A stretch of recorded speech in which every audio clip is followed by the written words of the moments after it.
Bismillahirrahmanirrahim. Assalamualaikum warahmatullahi wabarakatuh. Pada pertemuan kita kali ini masih membahas materi dimensi 3 dengan submateri yang ketiga yaitu jarak titik ke bidang. Oke, misalkan saya mempunyai suatu titik, saya simbolkan T, dan bidang saya simbolkan alfa. Jadi saya mempunyai titik T dengan bidang alfa.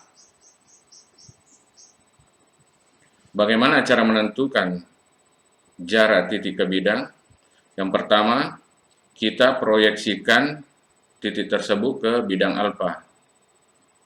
Oke, kita proyeksikan.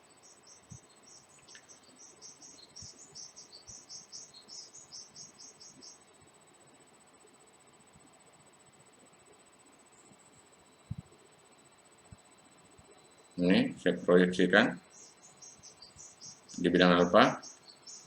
Terus yang kedua, tarilah suatu garis lurus dari titik ke hasil titik proyeksi pada bidang yang dimaksud. Jadi kita akan tarik dari T ke T aksen di sini. Oke.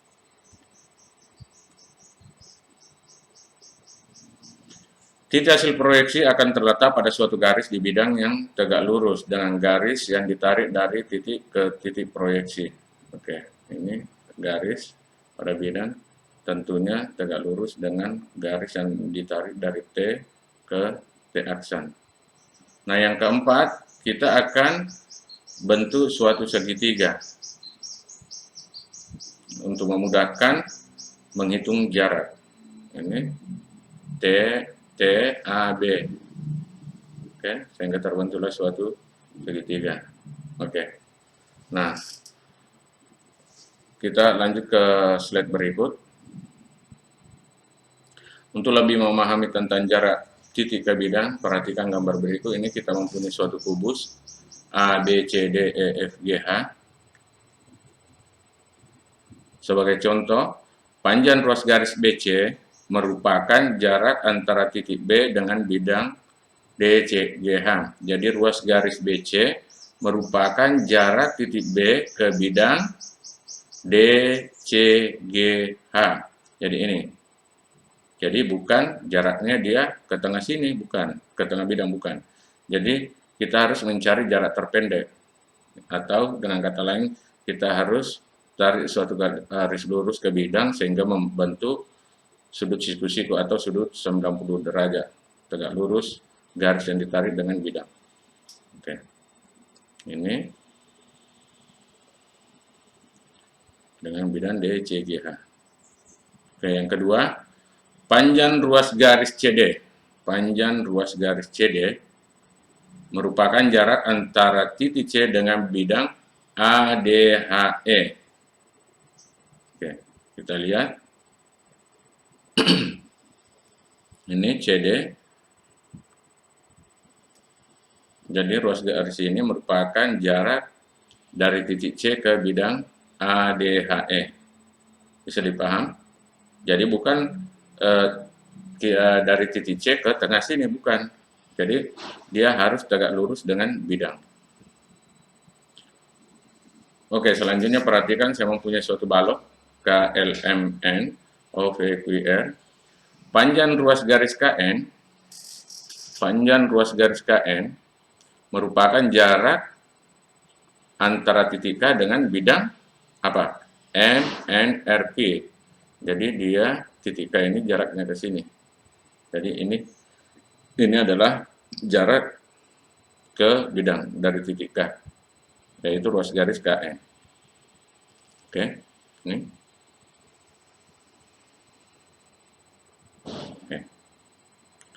Oke, selanjutnya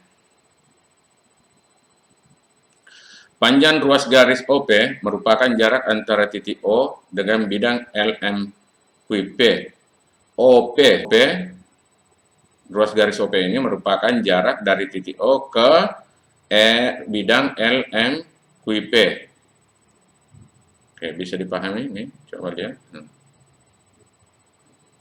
Oke, selanjutnya masih dengan apa? Saya mempunyai balok A, B, C, D, E, F, G, H.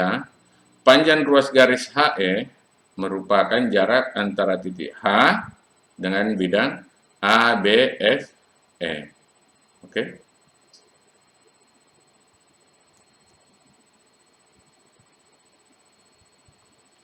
Oke, selanjutnya panjang ruas garis CG merupakan jarak antara titik C ke bidang EFGH. Jadi bukan dari sini ke sini, ke tengah sini, bidang bukan. Jadi kita membentuk sudut 90 derajat atau sudut siku-siku, atau istilah dengan kata lain yaitu tegak lurus antara garis ini dengan bidang. Itulah jaraknya dari titik itu ke bidang. Oke.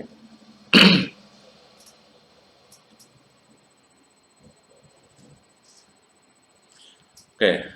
Selanjutnya, konsep penting yang perlu diperhatikan, bidang yang dibantu antara titik dengan bidang, yaitu yang pertama, segitiga sama sisi. Jadi pada saat pengerjaan itu nanti, yang paling sering muncul yaitu segitiga sama sisi, dengan segitiga sama kaki. Betul.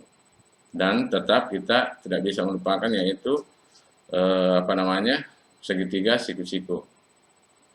Oke, so ini jadi ada dua.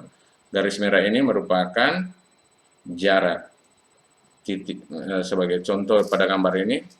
Jadi garis merah ini merupakan jarak C ke ini AB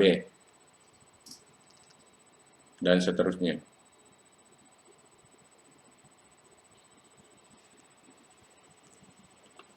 Selanjutnya, untuk lebih memahami, kita lihat contoh soal atau contoh kasus.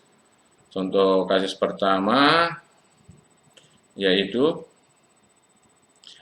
kubus ABCDEFGH mempunyai panjang rusuk 6 cm. Kubus ABCDEFGH mempunyai rusuk 6 cm. Jarak titik E ke bidang AFH adalah titik-titik. Oke, jawabannya opsinya adalah ini A, B, C, D, E. Jawabannya adalah A, 2/3. Oke, kita cek apa benar 2/3. Oke, saya ini munculkan kubusnya. Jarak titik E ini, ke bidang AFH,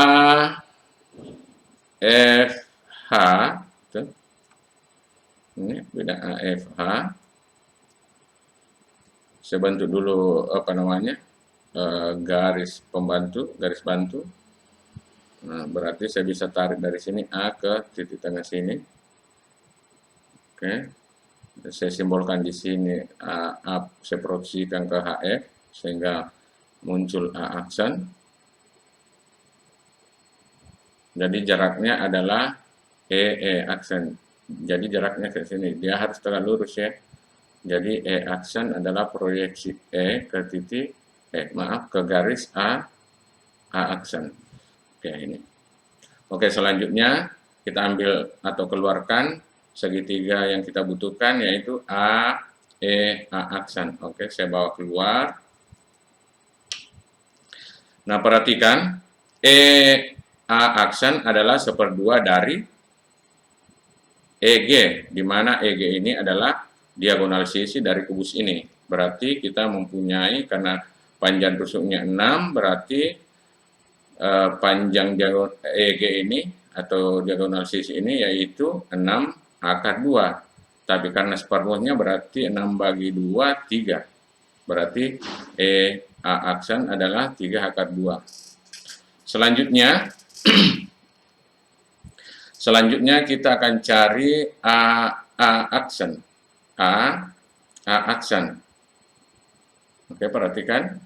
Jadi tidak bisa menggunakan Pitagoras karena siku-siku di E.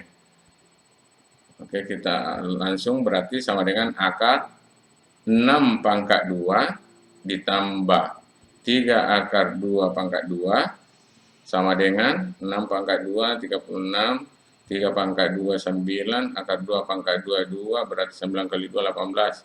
Sehingga 36 tambah 18 sama dengan akar 54. sama dengan 3 akar 6. Ini baru A aksen. Nah, sekarang bisa kita cari E aksen dengan menggunakan rumus luas. Perhatikan, AE merupakan tinggi dan alas adalah A aksen. Selanjutnya yang kedua, los yang kedua yaitu aksen merupakan tinggi dari segitiga ini. Terus alasnya adalah A aksen. Oke, kita tinggal jabarkan berarti 1/2 AE dikali alas A aksen sama dengan 1/2 E aksen kali dengan A aksen. Oke, tinggal input nilai masuk. Ini ada ruas kiri 1/2, ruas kanan ada 1/2 berarti sama dengan 1. Sedangkan AE-nya yang merupakan rusuk dari kubus itu yaitu 6. Oke, terus EA aksen kita sudah ketahui bersama tadi yaitu 3 akar 2. Sedangkan EE aksen itulah yang akan dicari.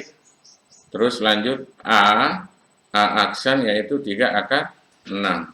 Sehingga EE aksen sama dengan ini 6 ada 3 berarti 3 oke. Berarti selanjutnya 18 akar 2 per 36 sama dengan 2 akar 3. Jadi panjang E aksen atau jarak titik E ke bidang AFH adalah 2 akar 3.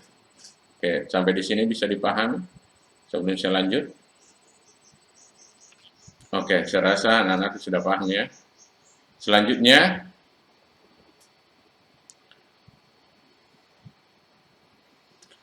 contoh kasus 2. Kubus A, B, C, D, E, F, G, H mempunyai panjang rusuk 4 cm. Jarak titik H ke bidang ACF adalah titik-titik. Oke, kita lihat jawabannya dulu. D, yaitu 8/3 akar 3. Oke, sekarang kita jawab bersama. Ini saya mempunyai kubus A, B, C, D, E, F, G, H. Jarak titik H, itu jarak titik H, ke bidang ACF, ini saya buat garis bantu, terus saya tarik F ini saya proyeksikan ke AC sehingga muncullah F aksen, adalah H aksen ini. Jadi ini adalah jaraknya. Sehingga dengan mudahnya kita ambil segitiga yang dibutuhkan yaitu ini H F aksen F. Oke, saya keluarkan. Tadi HF kita sudah dapat yaitu berapa? 4 akar 2. Betul, karena dia HF ini adalah di diagonal sisi dari kubus ini. Salah satu diagonal sisi dari kubus ini sehingga panjangnya adalah 4 akar 2. Selanjutnya BF aksen sama dengan 1/2 HF. BF aksen ini sama dengan 1/2 dari HF. Jadi 1/2-nya dari diagonal sisi. HF aksen sama dengan F aksen F. Oke. Jadi ini sebenarnya segitiga sama kaki. Oke, sehingga sama dengan BF pangkat 2 tambah BF pangkat 2, BF aksen pangkat 2 ditambah BF pangkat 2. Nah, kita tinggal jabarkan substitusi semua nilai yang ada. BF 2 akar 2, oke. Pangkat 2 ditambah 4 pangkat 2 adalah BF, rusuk kubusnya itu 4, sehingga sama dengan akar 2, 4 sama dengan 2 akar 6. Oke, sehingga dengan mudahnya, selanjutnya kita dengan mudahnya mencari luas segitiga ini. memakai rumus los segitiga. Jadi perhatikan ini, KF aksen merupakan tinggi dari segitiga ini, di mana alasnya adalah HF. Sebaliknya, alasnya F aksen, maka ini adalah garis tingginya, H aksen. Oke, kita lanjut. Sehingga 1/2 H aksen dikali ini sama dengan 1/2 K kali alas HF. Oke, ruas kiri ada 1/2, ruas kanan ada 1/2, sehingga 1/2 kali bagi 1/2 sama dengan 1 H aksen. Berapa tadi? Hasilnya adalah 2/6. H aksen kali F aksen ini sama dengan 1/2 F aksen K kali alas HF. Oke. Sehingga didapatlah H aksen atau jarak titik H ke bidang ACF adalah 8/3. Oke. Oke, contoh kasus ketiga.